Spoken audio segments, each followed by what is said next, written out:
2 practices and a clinic. Really? Doesn't get any better than that. Any chance for Doak tomorrow, or is it too? No, I think we'll see how he does today. But yeah, I think there's a chance. I certainly like to play him if we could, and if the doctor and trainer says it's okay. But he practiced up and down yesterday, so I think that there's a good chance that he can get some minutes tomorrow. How close do you think he is to 100%? You'd probably have to ask him, but he's not that.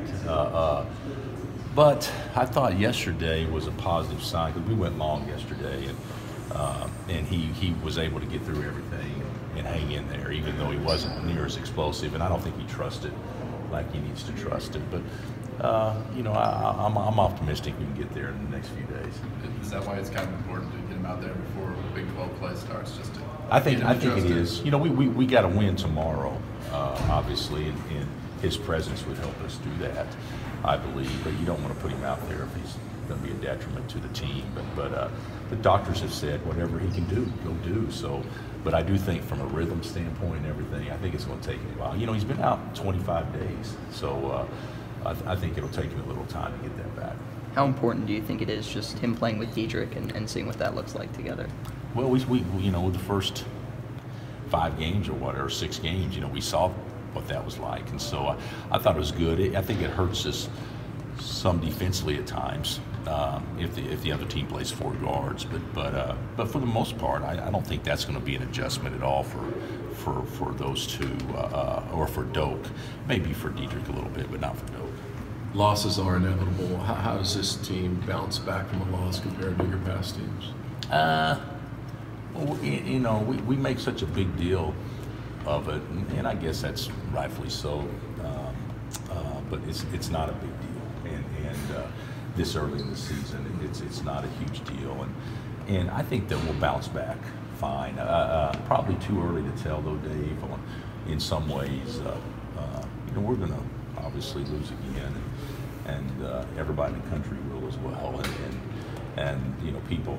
I think people on the outside think that it's a bad thing when that happens, where people on the inside know, like you said, those things, that's part of the business. You never want to do it, but the reality of it is that it happens, especially when you play away from home against quality opponents. So I think they're disappointed, but I don't sense a panic deal at all.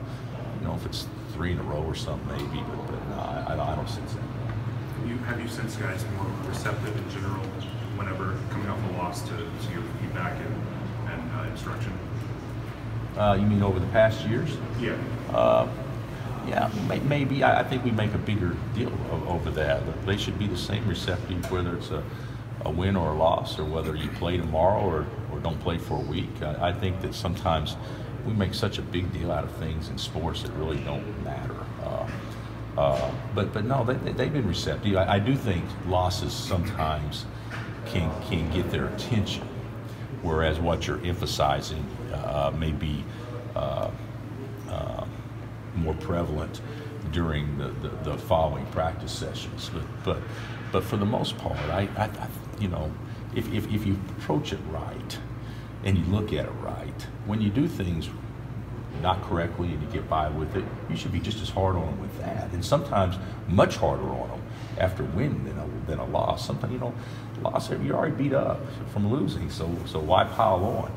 But there are times where I would rather teach through winning, but I think having to go through some crap, that's what every coach wants with this team. You just don't want to go through too much. What do you need to see Saturday to give you an indication that this team's ready for Big 12?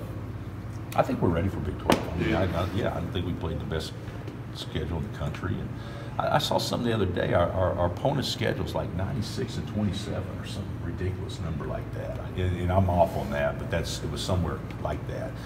And so I think that we've played a schedule to prepare us for that. The only thing that I would say from a preparation standpoint that with the question is getting Doak back out there, and then I'd like to see Q get a little bit.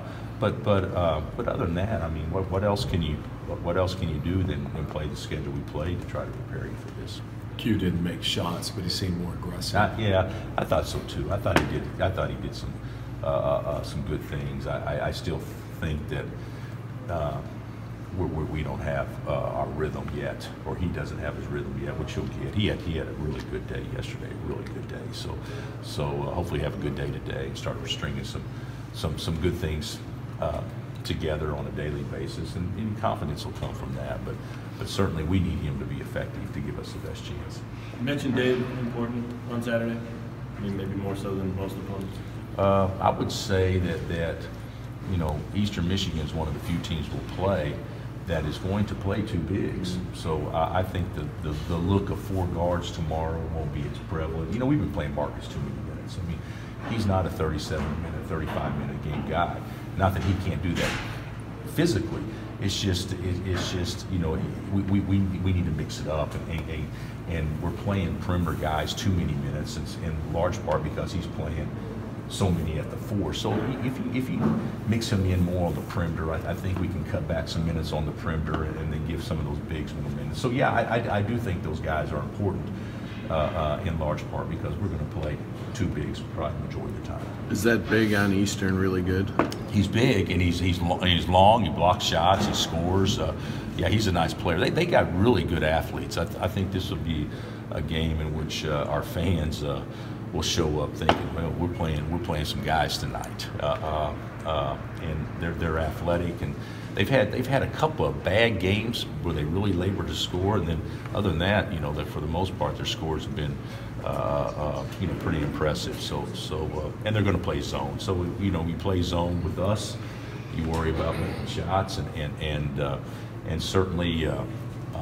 We haven't played against, but just a couple of possessions of zone all year. It's been kind of surprising that nobody's really played this much zone. Does he remind you of anyone that people would know they're big? Watching tape, I actually thought of that, and nobody really came to mind. He's more of a low block guy. I mean, he can score facing, but he's really effective around the basket. He's athletic, but I don't know. I don't think it's anybody that we've had that jumps off the page. What do you hope to see most offensively on Saturday? I would say attacking their zone. That's their zone is great preparation. Syracuse zone, it's Washington zone. Devontae didn't make shots last year against Syracuse. That would have given us all kinds of problems. In Washington, we know what they did to us. But it's the same zone. Murph was an assistant for Boeheim's for a few years, and so that would be what I'd like to see, and most looking forward to watching is obviously our defensive intensity to see if we've improved any, but how we attack it, pretty traditional, really high 2-3 zone. All right.